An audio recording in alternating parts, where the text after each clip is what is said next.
আলহামদুলিল্লাহি রাব্বিল আলামিন ওয়াসসালাতু ওয়াসসালামু আলা সাইয়্যিদিনা মাওলানা মুহাম্মাদিন নাবিয়িল আমিন ওয়া আলা আলিহি ওয়া আসহাবিহি আজমাইন ওয়া আলা কুল্লি মান তাবিআহুম বিইহসানিন ইলা ইয়াউমিদ্দিন আম্মা বা'দ ফাআউযু বিল্লাহি মিনাশ শাইতানির রাজীম বিসমিল্লাহির রহমানির রহিম ওয়াসারিউ ইলা মাগফিরাতিম মির রাব্বিকুম ওয়া জান্নাতিন আরদুহাস সামাওয়াতু ওয়াল আরদু উইদ্দাত লিল মুত্তাকিন সাদাকাল্লাহুল আযীম।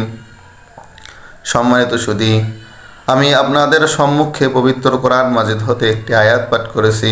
উক্ত আয়াতে আল্লাহ তাআলা সমগ্র মানবতাকে উদ্দেশ্য করে বলতেছেন, হে বিশ্ব মানব, তোমরা তোমাদের রবের মাগফিরাতের দিকে দ্রুত ধাবিত হও এবং এমন জান্নাতের দিকে ধাবিত হও যার প্রশস্ততা আসমান এবং জমিনের সমান, যা তৈরি করা হয়েছে খোদাভীরুদের জন্য। অপর আয়াতে আল্লাহ তাআলা বলেন, ফাস্তাবিকুল খৈরত, তোমরা নেক কাজে প্রতিযোগিতা করে একে অপরকে ছাড়িয়ে যাও। অর্থাৎ যখনই মনের মধ্যে নেক কাজের ইচ্ছা জাগে সঙ্গে সঙ্গেই তা করে ফেলো, কেননা শয়তান আমাদেরকে কখন কিভাবে ধোঁকা দিবে তা জানা নেই। কেননা শয়তানের ধোঁকার কৌশল ভিন্ন ভিন্ন।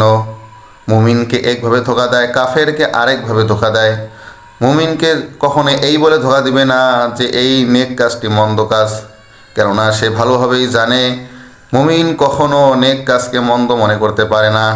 এই জন্য যখন সে মুমিন বান্দাকে ধোঁকা দেয় তখন সে এই বলে ধোঁকা দেয় যে এই নেক কাজটি অবশ্যই ভালো, তা করা উচিত, তবে আজকে নয়, ইনশাআল্লাহ আগামীকাল থেকে শুরু করব। এরপর যখন আগামীকাল এসে যায় তখন ওই মুমিন বান্দা ওই নেক কাজটি ভুলে যায়।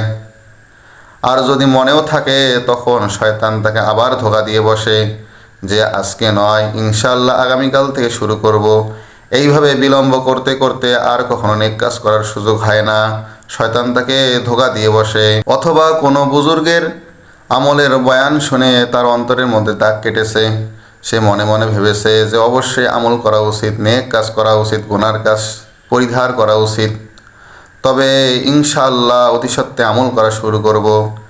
সে তাৎক্ষণিক আমল করলো না, সে বিলম্ব করতে থাকলো। বিলম্ব করতে করতে তার জীবনে আর কখনো নেক কাজ করার সুযোগ হয় না।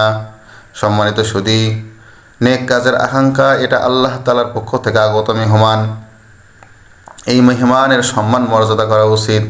এই মেহমানের সম্মান মর্যাদা করার দ্বারা উদ্দেশ্য হলো তার উপর আমল করা। যখন নফল নামাজ পড়ার ইচ্ছা জাগে, আবার মনে মনে এটাও ভাবে যে এটা তো মাত্র নফল নামাজ, ফরজ নামাজও নয়, ওয়াজিব নামাজও নয়, এটা না পড়লে তো কোনো গুনাহ হবে না, এই মনে করে যখন সে নফল নামাজ ছেড়ে দেয় তখন আল্লাহ তাআলার পক্ষ থেকে আগত মেহমানের সম্মান মর্যাদা করা হয় না। যেমনইভাবে আমাদের বাড়িতে যখন মেহমান আসে, আমরা যদি তার সম্মান মর্যাদা না করি তখন ওই মেহমান মনে মনে কষ্ট পায় এবং মনে মনে ভাবে যে অমুকে আমার সম্মান মর্যাদা করে না, আমি আর তার বাড়িতে আসবো না। তদরূপভাবে যখন আল্লাহ তাআলার পক্ষ থেকে আগত মেহমান অর্থাৎ নেক কাজের আকাঙ্ক্ষা অনুযায়ী সঙ্গে সঙ্গে আমল না করলে আল্লাহ তাআলার পক্ষ থেকে আগত মেহমান আমাদের ওপর কষ্ট পায়, যার কারণে আল্লাহ তাআলা দ্বিতীয়বার এইরকম নেক কাজ করার সুযোগ নাও দিতে পারে। সম্মানিত সুধী, যদি নিজের জীবনের পরিবর্তন করতে চান, নফসর সংশোধন করতে চান, তাহলে সময় সুযোগের অপেক্ষা করবেন না। সময় সুযোগের অপেক্ষা করে নিজের জীবনের মূল্যবান সময় নষ্ট করা যাবে না। মনে রাখবেন, এই সময় সুযোগ জীবনে নাও আসতে পারে।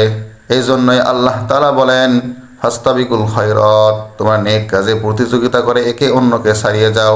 অর্থাৎ যখনই নেক কাজের আকাঙ্ক্ষা মনের মধ্যে জাগ্রত হয় সঙ্গে সঙ্গেই তা করে ফেলা উচিত।